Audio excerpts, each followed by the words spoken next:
red line. We'll do this to 47th Street and carry Monroe on. is next. Doors open on the left at Monroe. To continue our green energy idea, we're using public transportation to transport these.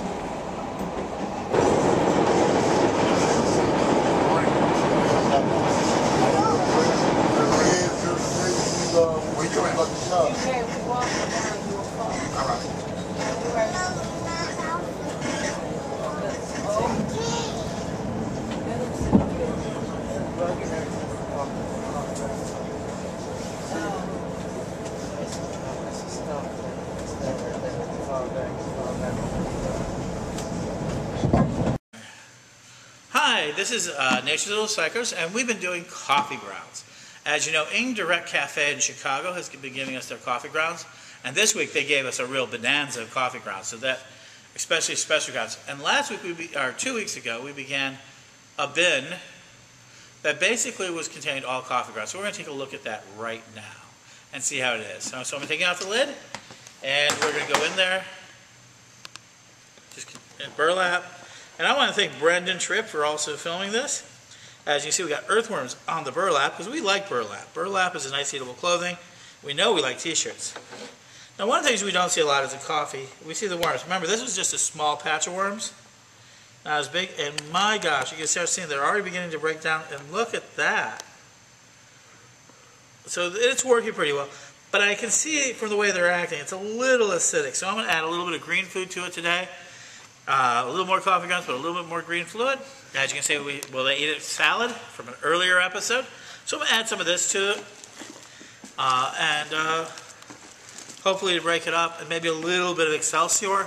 And we'll be back here in a couple of weeks to check out how this is doing. But this is really looking good.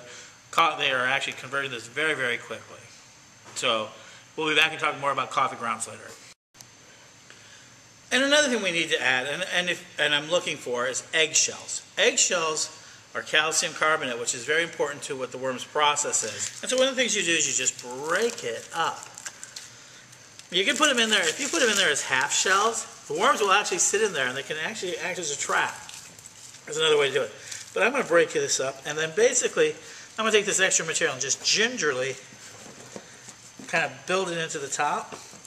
And I feel some dryness in it, so I'm going to just do some water. As you see, I'm not pouring the water in.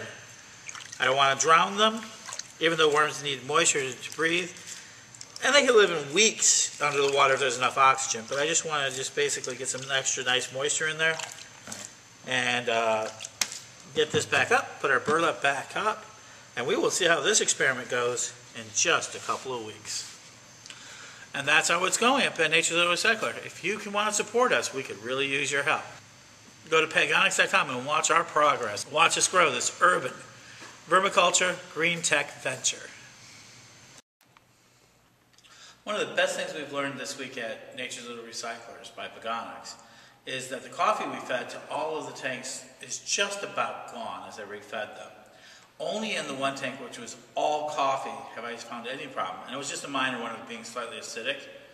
And they've gone through a lot of it. So I added a little green material, a little newspaper to the one that was all coffee.